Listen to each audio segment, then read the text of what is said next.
Hey guys, I'm doing a Star Trek Beyond review. Just because I feel like it. I saw the movie. It was good. The main reason why I'm doing this is because I was going to upload the first episode of Incompetent Mario today, but I need couple more shots. And weather has not been nice for me to do that, or ever shit gotten away. Like, I have a shot planned for having a fire, and it's been raining like every other day, and I've been waiting for it to be dry at least 2 days in a row, so the wood's somewhat decent to go. So that's a pain in the ass. It's mainly done. I just need to get stuff for the closing, like the outro is what I'll call it. And then the stuff for the opening, like just some shots for the opening, and then the outro. And that's about it. But everything else is done. But I want to get the rest of the stuff done, because that stuff is going to be in every episode for at least season 1. So it's kind of like shit. But yeah, so that's why I'm doing a Star Trek Beyond review, and it's kind of spoiled for the moment. I was just sitting here watching Game Grumps today's Pokemon Art Academy. This is Tuesday, this is going up on Wednesday. So, figured, why not talk about Star Trek Beyond? It was good. Really good. Probably the best Star Trek movie. Out of these three, is this the best of all time? It's up there, for me at least. I haven't seen all of them, but I've seen, like, most of them. So, I think Wrath of Khan is a bit better, but I haven't seen Wrath of Khan in a while. But yeah, it's good. So check it out, because I'm about to get into spoilers. So if you haven't seen the movie yet, pause this, go see the movie, come back, and tell me what you thought in the comments. But for the rest of you, let's get started. Okay, so what has happened in this movie? Some stuff has happened in this movie. This is a few days after I saw it, so I might not remember every single detail. I saw it Sunday, today's Tuesday, so yeah, here we go. It is like 3 years into the 5-year mission. Okay. I don't know why they just have it be like the first year or the second year, rather than like halfway through the mission, because it just means it's gonna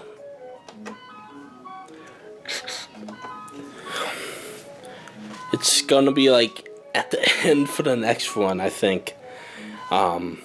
Which is, I guess that's fine, but why would you do that when you could have like multiple stories take place within that 5 years, and then all that stuff, rather than just briefly touching it? I watched the new Star Trek show is supposed to do that. I don't know that much about the new Star Trek show. I don't know if it's supposed to be this crew or the next gen crew. I think it's supposed to be a reboot. It's called Star Trek Discovery. I think it's supposed to be in this canon, so I don't know what the new show's about. But if you guys know any details, let me know. I'm interested, to say the least.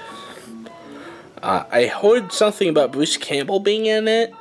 If that's true, that's awesome. I love Bruce Campbell.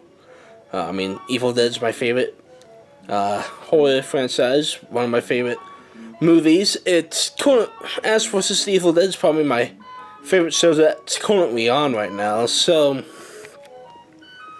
yeah, I like Bruce Campbell a lot, and it'd be cool to see him in some Star Trek shit. But let's get into spoilers about the movie. Okay, so no surprise, Ambassador Spock died. The original Spock dies because Ernie Lloyd is no longer a lot with us, so they can't have him in the movie, and it's gonna be kind of weird just to have him there, but not have him do anything if he was still alive. So I guess that makes sense, and it helps with this Spock's character development a bit, so that's good. But yeah, this movie, felt pretty like an old episode, felt like a longer episode, and that's good. In my opinion, it felt like it knew what the original Star Trek was, and it hit it on the head. So that's good. And there were 50 new aliens because this is the 50th anniversary.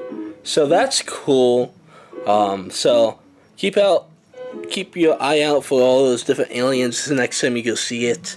Or if you're watching this, even though I told you that this is spoilers, and you haven't seen it yet, there's a lot of aliens, so keep out for that. But yeah, there's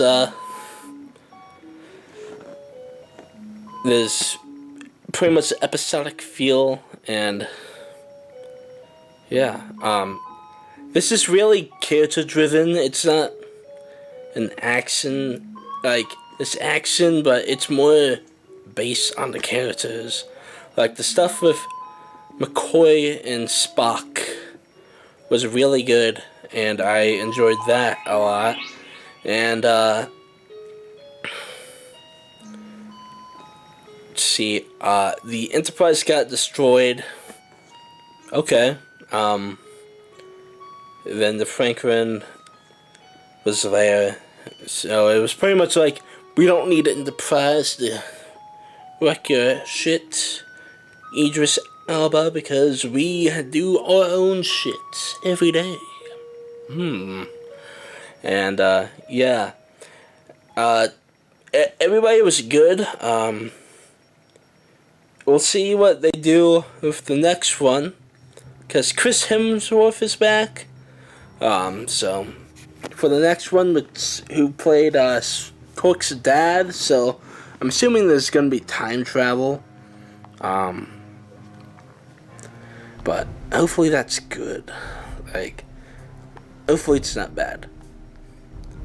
I know Chris Hemsworth is a pretty big actor, but I don't want him to be in a movie because he's a big actor. I want him to be in a movie because he has a purpose in the movie. So hopefully there's a purpose to all this. So next one, Chris Hemsworth is back as Kirk's dad, probably, or something. But Chris Hemsworth is coming back.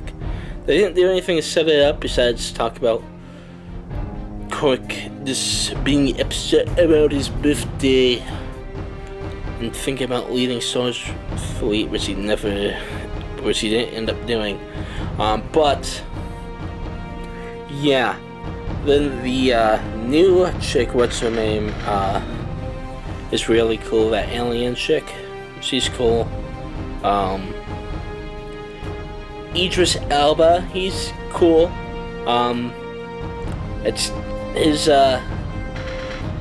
It became more interesting as the film went on. I wish they did more with him, actually. I guess. I kind of wish it was longer. I thought it was pretty short for some reason. So, I guess that's a good thing and a bad thing. Like, it's good to leave them wanting more, but I just wanted more, you know? But yeah, Idris Elba was good. Everywhere was pretty good. What else happened in this movie? They got the new Enterprise at the end. Okay. I was waiting for them to start like doing some stuff setting up next gen eventually, because I figure that we're 3 movies in. Some of these contracts are probably gonna start ringing up and being like, "Oh, sorry, we can't do another movie with you because our contract's up. So, bye." So I figured they should probably start doing some next gen setting up. I know like the next gen is like 80 years in the future, which is weird. But if it's 80 years, but since like the timeline is messed up, they could probably justify not doing it 80 years in the future. But oh well. It was good that there were no Klingons in this movie, truthfully, because Klingons are in like almost every movie. They were even supposed to be in the first one. There was like a deleted like subplot of the villain when he's captured by Klingons, and I think that's supposed to explain why he disappeared in between the time the Kelvin crashed and when stuff started happening again. But yeah, it's kind of weird. Just a lot. I was happy that there weren't Klingons, but if there were, I would have hoped that Worf would have shown up for some reason. I don't know. We'll see what happens in the next one. If they're doing time travel, we'll see. They could probably set up some next and stuff if they're doing time travel in the next one, but we'll find out. And like everybody was good. Scotty was good. Chekhov didn't do that much, but he was good. Kind of sucks that he won't be in the next one since he died, but he was a good Chekhov, so we'll see what they do. They'll probably just, I don't know if they'll set that up in the next one as some plot point or whatnot, like they did with Spock, or just have them not be there. I don't know. But yeah, is this the first movie that you see Sully's husband in? It might be. I don't remember. If not, sorry, but it was cool that they officially made him gay, I guess. It's cool. I mean, the original actor was gay, so it makes sense. It was also cool that they set up Sully's daughter, because if you watched any of the older movies, you know that she gets her own ship, and that's right. Isn't that the one that Kirk dies? It might be, or maybe it's the next one after that. But yeah, she gets her own ship eventually, at least in the original timeline.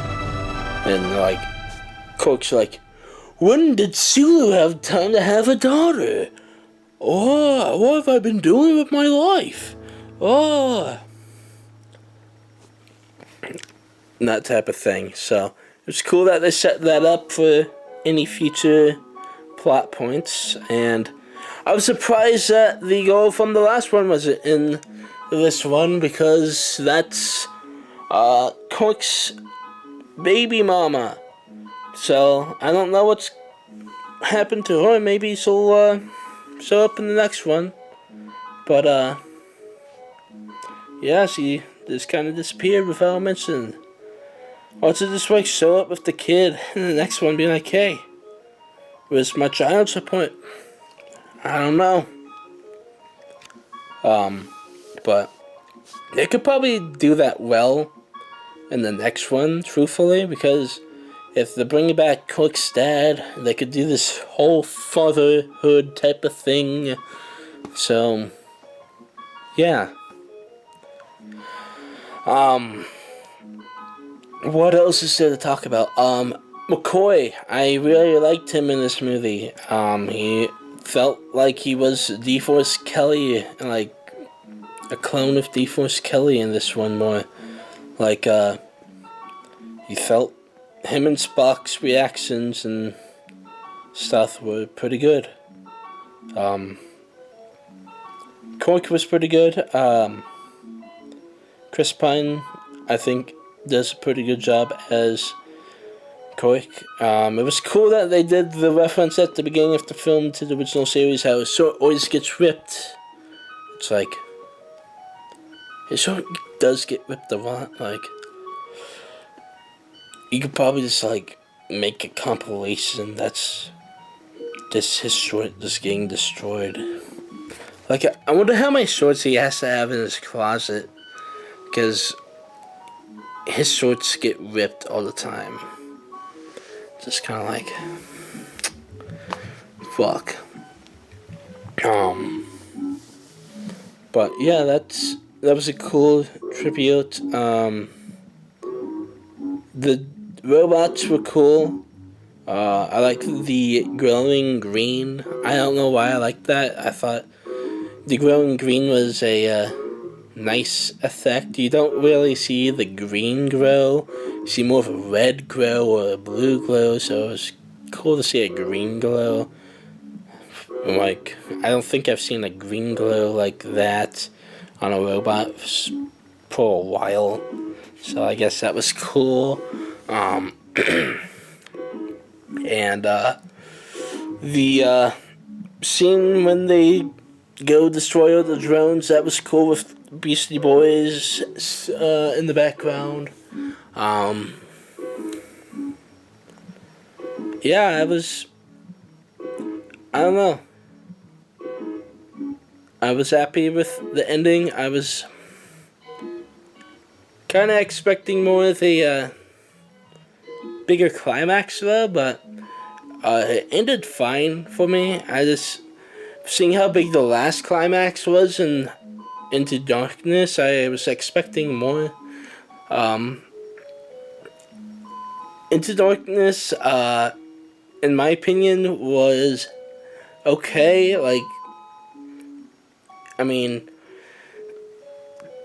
it's pretty much Wrath of Khan diet, so you're probably better off watching Wrath of Khan, but it was cool to just... Benedict Cumberbatch was good. Some of the scenes in that was good. Like, it was pretty... I thought it was decent until, like, they started doing more of the Khan stuff. Which is pretty much like, once he reveals himself as Khan, it's just kind of like, whoop, like, I was rising, and then, nope, flaccid.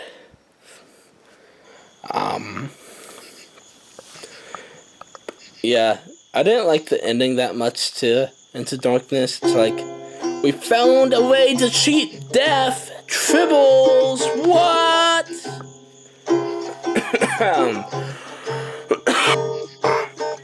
So, that was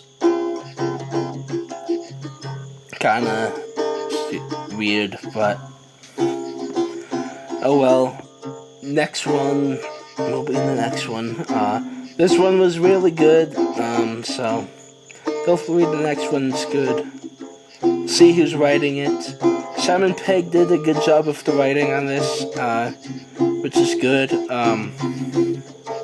So hopefully he writes the next one. We'll see if he does. If he writes the next one, I'm sure it will be good. But yeah, overall this movie was really good, and I recommend it to Star Trek fans and non-Star Trek fans. I would probably give this a, I haven't thought of a rating system, so let's make one up. I would give this a 4.5 Geordies out of 5. Geordie LaForge. Out of here, Hedgehog.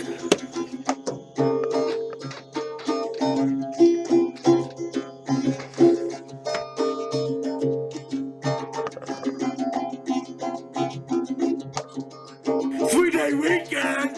Yeah!